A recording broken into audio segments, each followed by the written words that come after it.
Hi, I'm Dan Obashan, and welcome back to the Joy of Tennis Teaching.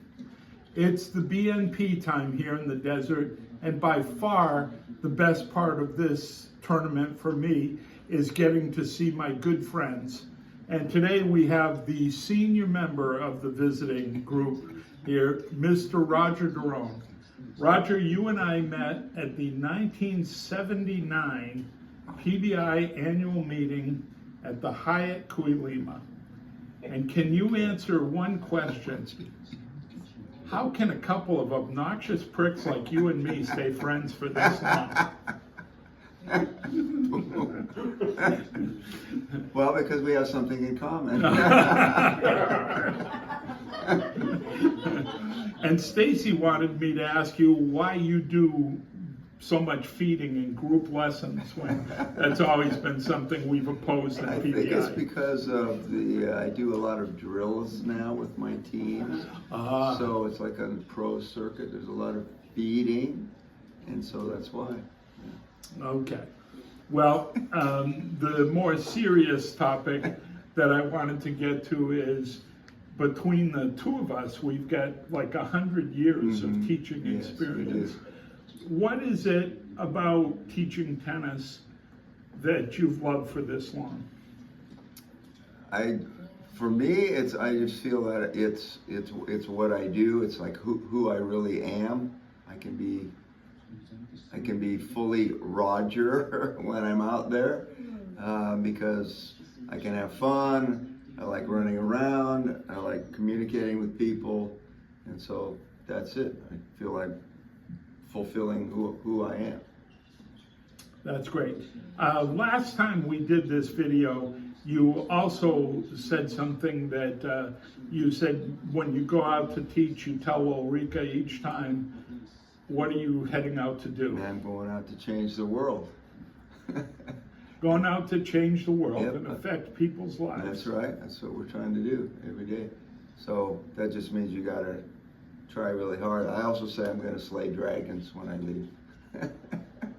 I don't know if I would have said that in public, but you know, the idea is, so what have you seen now that, you know, PBI still exists kind of in name, but the company's very, very different. What do you think was or is so valuable that we're trying to keep alive? Well, the esprit de corps, obviously the concepts, teaching the concepts is the big thing. I mean, we all love tennis, we love teaching tennis, and this is the best way to teach tennis.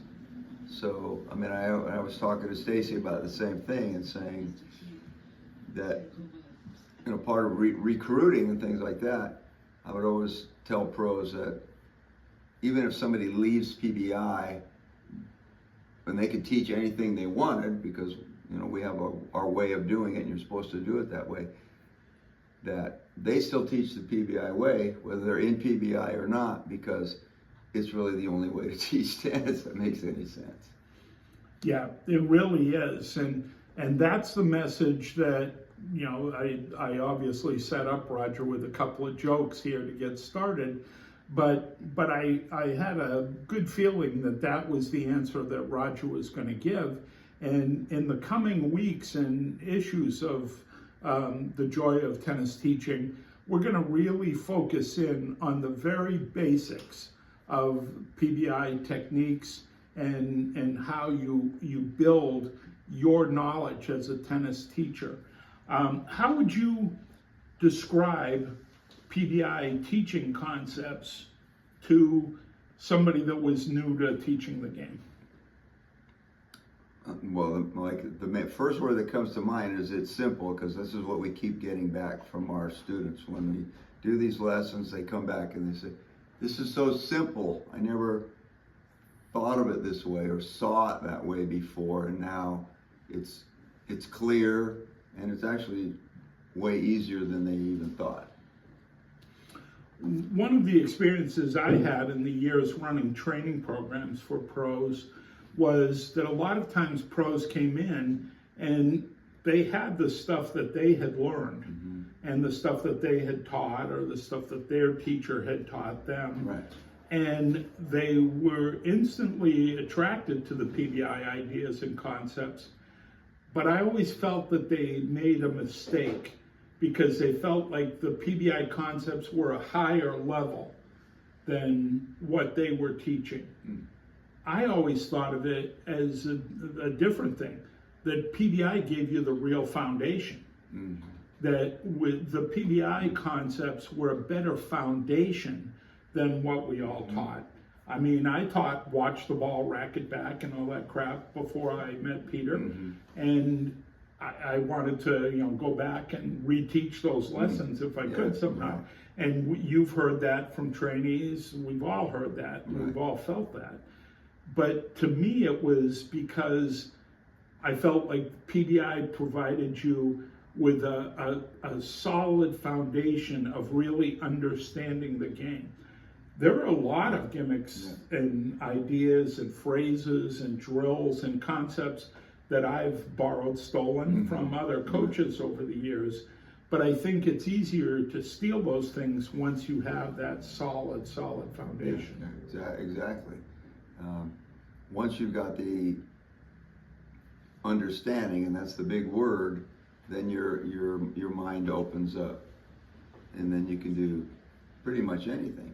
And then you can bring other things in there that fit what we're trying to get done, as opposed to just doing something and hoping it works. Yeah. Who is the biggest influence on your teaching when you started in PBI, aside from Peter? It would have been Rod Steffen, actually, because he and I became really good friends working in Europe together, side by side. So he was a big influence on me, for sure.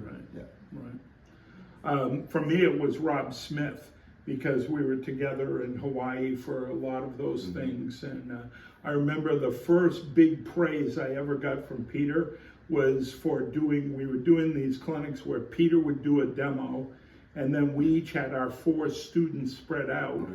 And I had no idea what we were going to be doing in that concept. There was something that somehow got skipped over in my training, like a drop shot or something. And after the demo, I'm like writing down the things. I'm learning it during Peter's demo. And we go out, and I had no idea how I was going to teach this clinic. And then I had a brilliant idea. I was 30 seconds behind Rob Smith.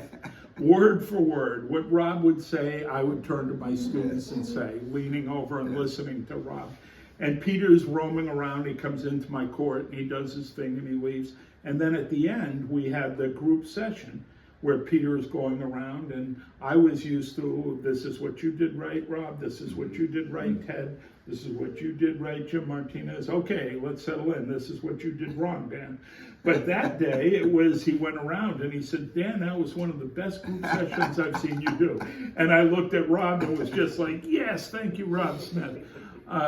So that idea of stealing from each other, I think that's why I love to hear about what you guys are doing during these BNP things.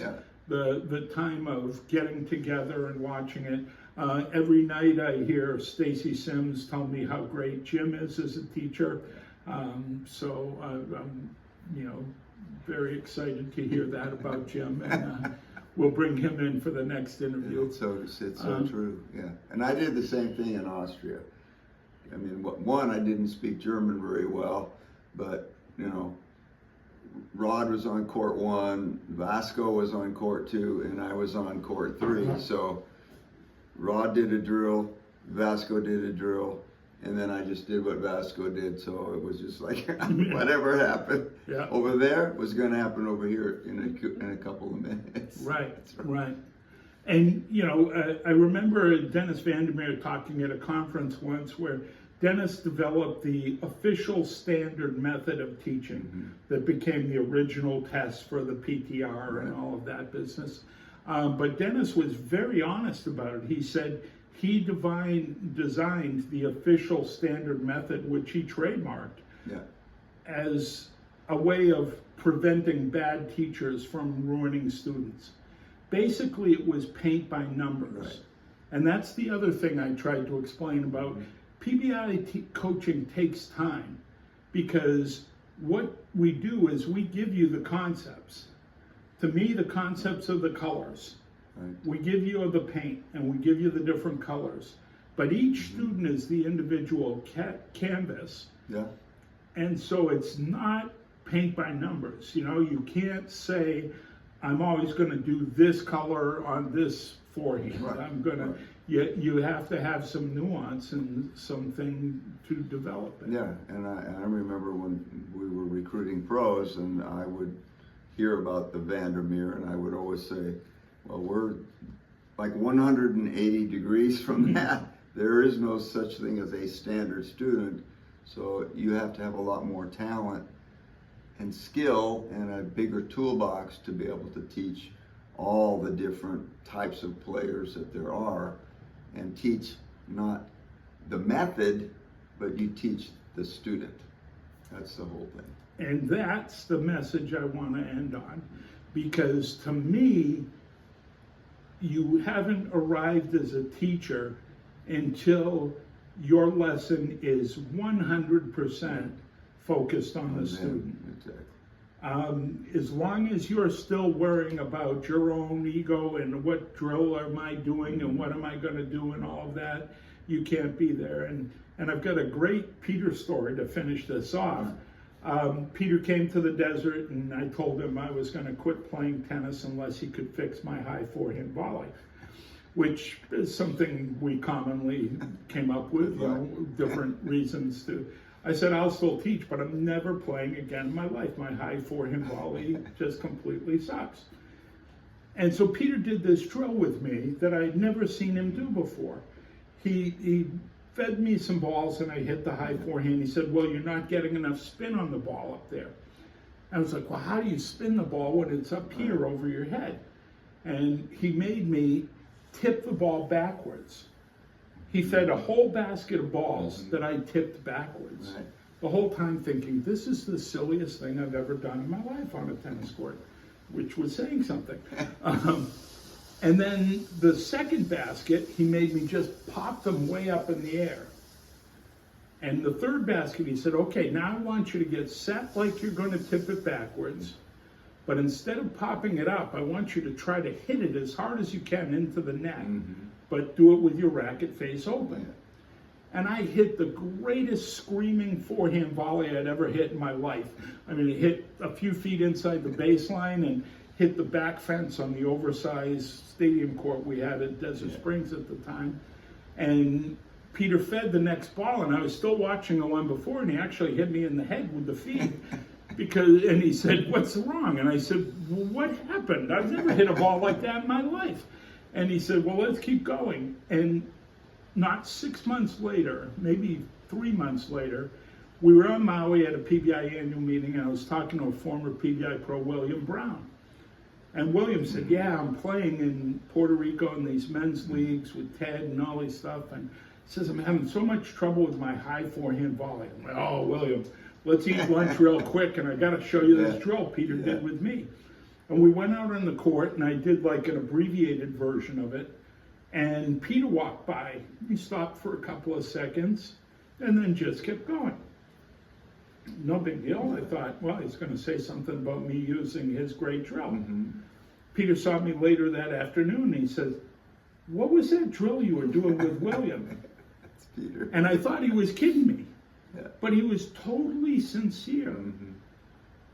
I said, you did that drill with me at Desert Springs just a few months ago. He says, I don't think so. I don't think I've ever seen that drill. And I thought, boy, that's when you've arrived as a teacher, when you just create. Right on the spot. Yeah, no, then that's exactly right. And that's why if we just have the understanding of the concepts, you can come up with stuff. And I'm still surprised, even though I've been teaching for 50 years now, that I come back and I say, today, Ulrike, I've done something I never did before. This was the first time I've ever done this in 50 years of teaching. And that's what makes it fun. That's what makes it great. That's what makes it joyful. So I hope you all go out there and enjoy your tennis.